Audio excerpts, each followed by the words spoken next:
All right, so just making this little update for today on Wednesday. Went to town, picked up a few things to help me make sure that I'm not going to get sick from the stress or from whatever I may be exposed to by being around people again. It instills confidence, doesn't it? Take a look at what we got here. Sitting on my front patio.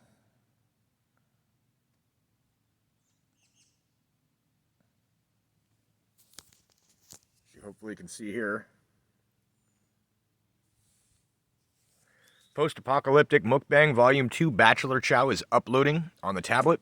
It's been going all night. I actually recorded that yesterday, probably about 6 or 7 p.m., something like that. So that's running. And, come on now. There we go. So I'm letting that go. It ran until got about 40% uploaded overnight before the tablet battery died, and battery was not wanting to charge on this phone either because I was uploading so much. So I prioritized the phone for uploads. And then I got up and this was charged, and so I went and plugged that in, got it up about 67%, and ran it uploading again. And I'm coming out here for better signal. I get 4 bars on the phone, 3.5 bars on the tablet from just sitting here on the patio, versus 1, maybe 2 if you're lucky inside. So right now I've also got the uploads from yesterday finishing off of the phone. I got one going right now. That is after the last 2 with the cat calling and walking around looking at Ruderalis. So that one is going up, and then I've got the one that came from after getting the cats inside, where I show off the places where Princess cut me and bit me. She was pissy. Although, once we got inside, I gave everybody some treats. I gave everybody some catnip. And I did get some nice slow blinks and smile eyes. So she wasn't totally pissed. She was like, I'm mad, but I don't hate you. And then by last night when I went to bed, she actually crawled onto the bed and snuggled up, leaning against me. So apparently it's a trust and love thing with the cat that they will bite and claw the shit out of you. And if you don't freak out on them, then they're like, oh, you're cool then. Because I never let her go. And you'll see that when I get to the video, because I kind of explain that. So I went into town today. I went through a stack of gift cards that I'd been given over the past year. One of them, I believe it come with like a $20 receipt or something, and I lost that, but I took them both to Casey's, where they were from, and thinking maybe I could get $30 in gas. The one card was invalid. It had not been filled. I'd been given a non-filled gift card as a gift by the person I used to work for, so whatever. So anyways, I had about $28 and change in the bank. I took 25. I went and bought myself a pack of Jarm Select specials or whatever they're called. These are actually, if you can see that, hand-rolled in tobacco now. There's no longer paper, which is great.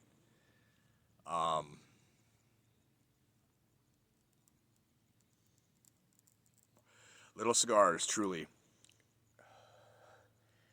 And so this is actually my second one. I just didn't really feel like getting the bag of tobacco out just at this time. Got myself some tonic water. Looked on this one.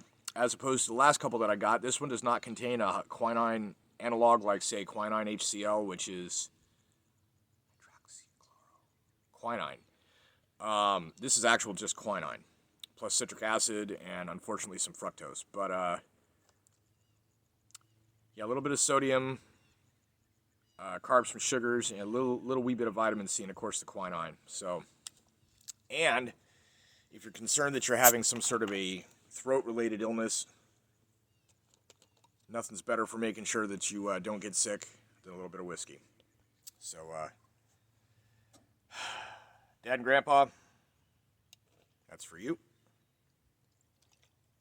That's for me.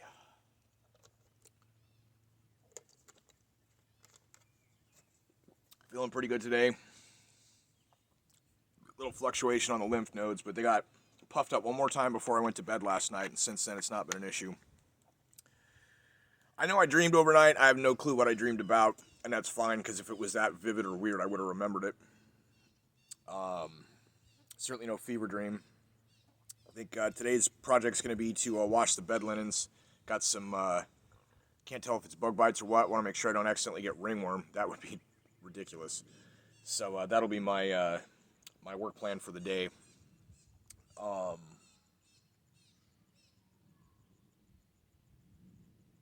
yes, Vinny, I did see your comment, and I popped in about 10, 15 minutes. Same old, man. I am aware of what some people said after I decided to leave that circle of people. And I'm not so desperate for validation from people that I have to go rejoin a group of folks that talked shit about me the moment I left. Those aren't friends. Um, you already know I've been out here in almost complete isolation for almost half a year now. And it's not bothering me. It really isn't. The issue is whether I can take care of my cats. It has nothing to do with how I feel. I'm great out here. This is fucking perfect. So, cheers to you guys. Have fun, man. That's cool. Do what you want to do. But I mean, you obviously saw that video, which by the way has got at least 37 hits since it finished uploading this morning. I mean, that's pretty crazy. Also, I passed the 16,000 view mark overnight. 16,015 views was the count about 2 minutes ago. So I have, since I want to say the new year, I've gained 4,000 views. I gained a subscriber today. I don't know if that was you, Vin, or what. Look at that. Real tobacco leaf. I love it.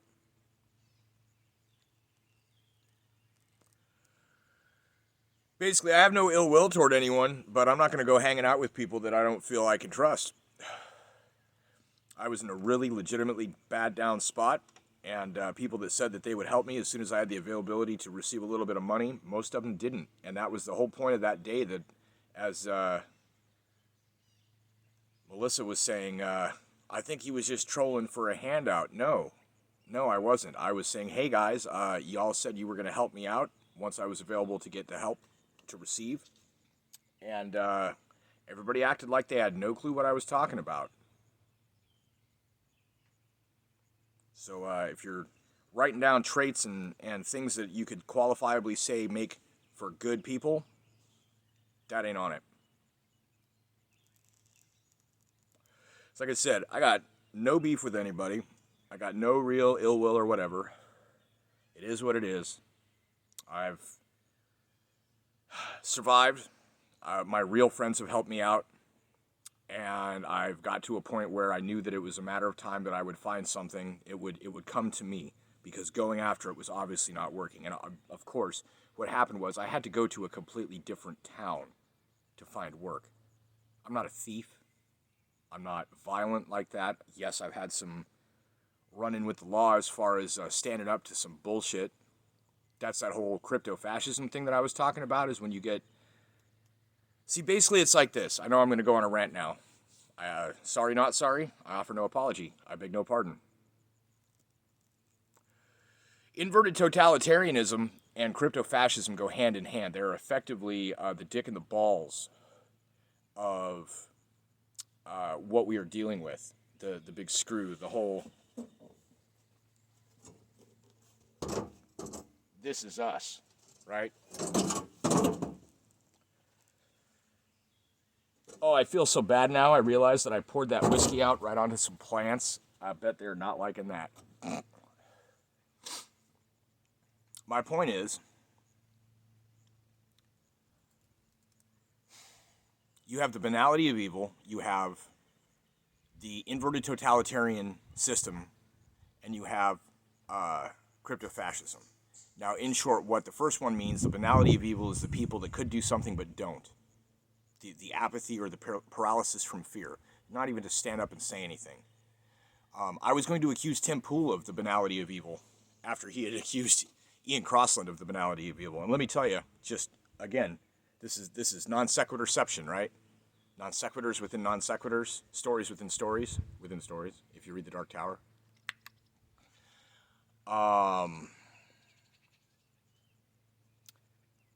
When I watched the beginning of Timcast IRL last night just to see if they were going to talk about it. Of course, they did. What happened was Tim made a direct mention right off the bat, and I applaud him for this. Here is some uprightness from a guy that I was accusing of cowardice. So don't ever tell anybody, don't ever tell you that I won't admit when I'm wrong. What Tim said is that he got members-only video on his site on Memorial Day when they did not do an IRL podcast on YouTube, and he spoke with a gentleman named Matt Brainerd, who is part of a voter integrity project. He's a lawyer. They've been collecting affidavits. They've been working to press these various state legislatures into doing their goddamn jobs as written in their state constitutions. And Matt opened Tim's eyes to some things, gave him the real skinny from a trustworthy source that Tim would accept it from.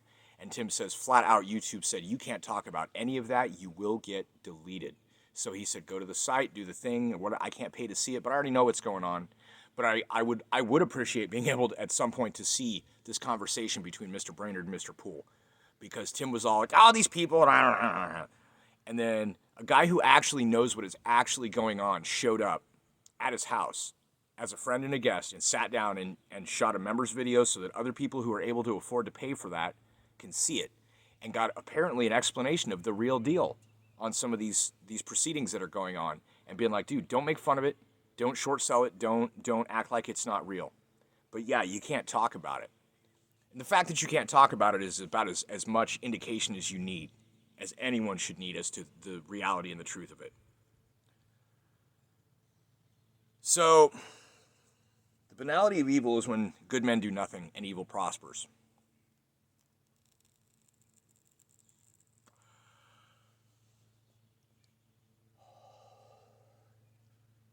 Equality, tobacco only, clove cigarette. Once or twice a day at least. If you're thinking that you're getting bronchitis, this will cure bronchitis. If you think that you're getting the coof, this will help you get rid of it. As will this, just in case. Plus vitamin C, you can't go wrong. You can't go wrong.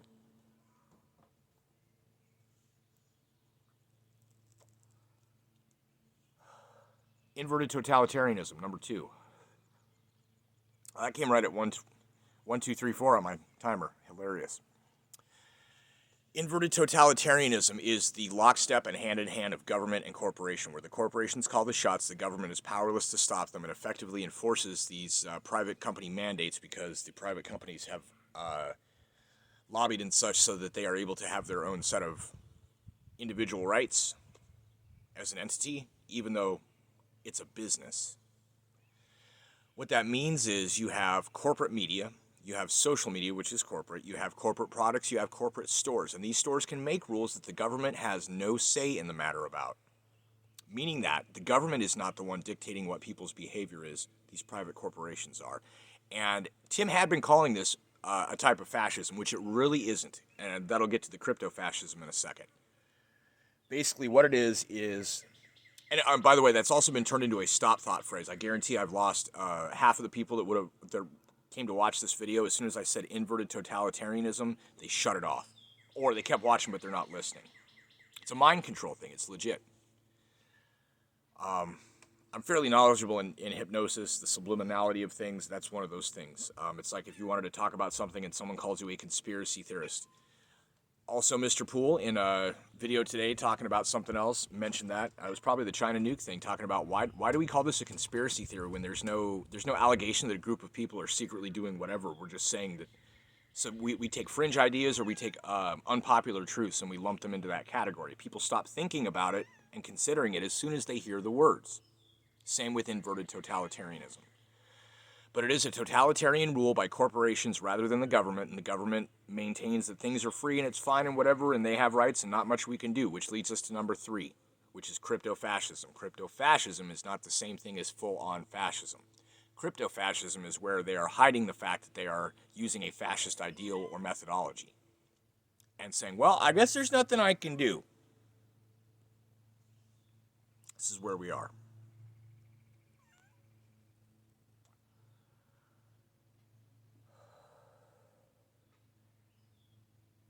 The banality of evil would be something like continuing to do the same old spiel on a live stream because popularity, clout, people, some false sense of validation from folks whose opinions maybe don't matter. So what I ended up doing today was I sat and listened as long as I could. I'll be honest, I have also not been paying attention to any of the circle back girl or pretty much what Biden has to say about anything. The statement he made today about the jab, about the if you just do what we say, you can be free by July 4th. Celebrate Independence Day without fear.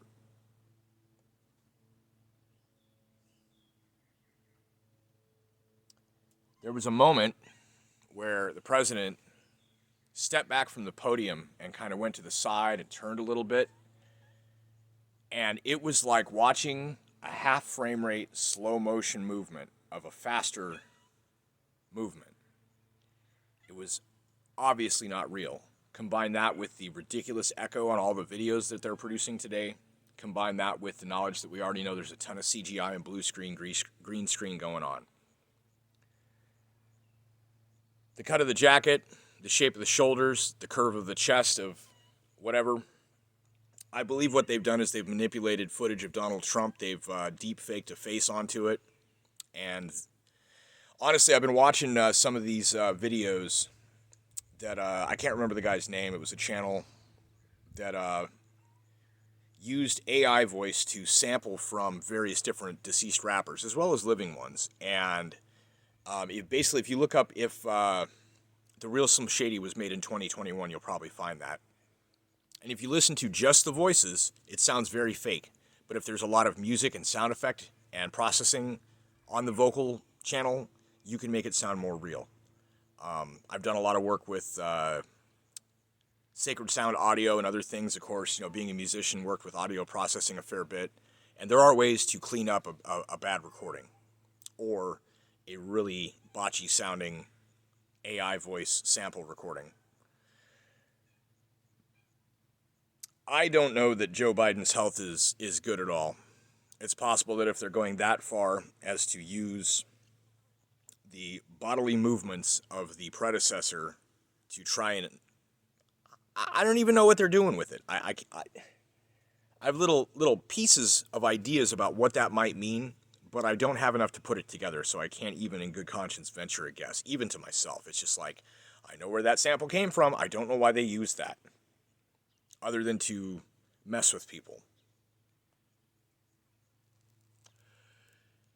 Vice President, laughing at inappropriate times, was standing in the back, supposedly. She looked kind of... And she's catching hell in the headlines for other stories about things to do with the border, right?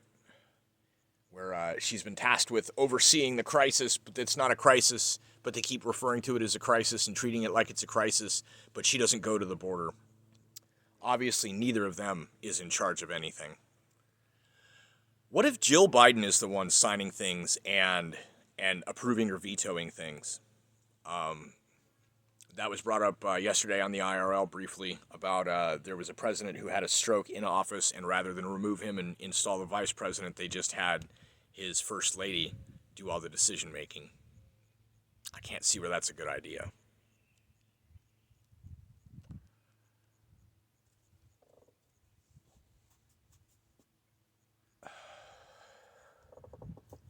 That's the chair, I promise.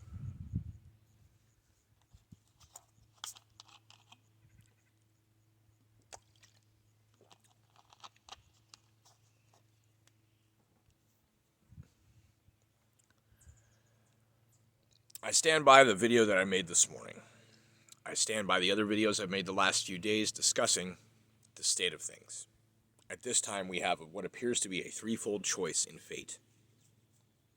All of them are losing scenarios.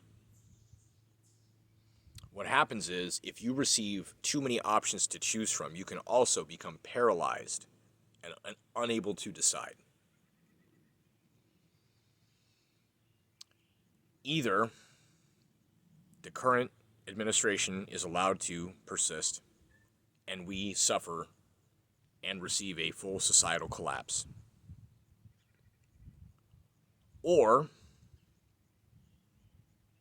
this audit in Maricopa leads to a further state audit in Arizona, which leads to other states. Today, Pennsylvania lawmakers are meeting with Arizona lawmakers to learn about how to properly conduct a full forensic audit. Pennsylvania will come next. When they get enough states to prove that the outcome was not what we were told, that the person in charge is not supposed to be in charge, Sticks, Hex, and Hammer 666 said this morning that when Joe took office, literally took office, bravo, sir. Bravo, that was amazing. I loved it. Took office.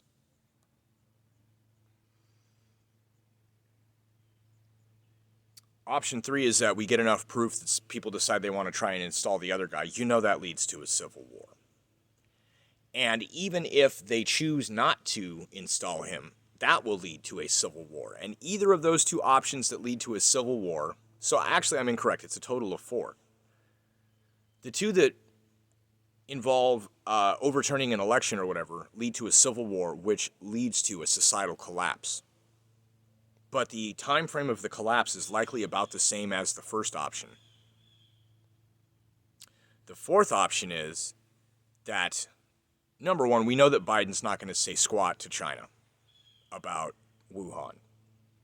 And if they were to incite a hot civil war, which will inevitably lead to a gnarly societal collapse and put Trump in power, and he does get tough with China, we get this fourth option, which is China having warned its people to be prepared for a nuclear war with America. Nobody wins. In any of these circumstances, nobody wins. Maybe someone in a control position somewhere wins, but the money they're making won't be worth anything.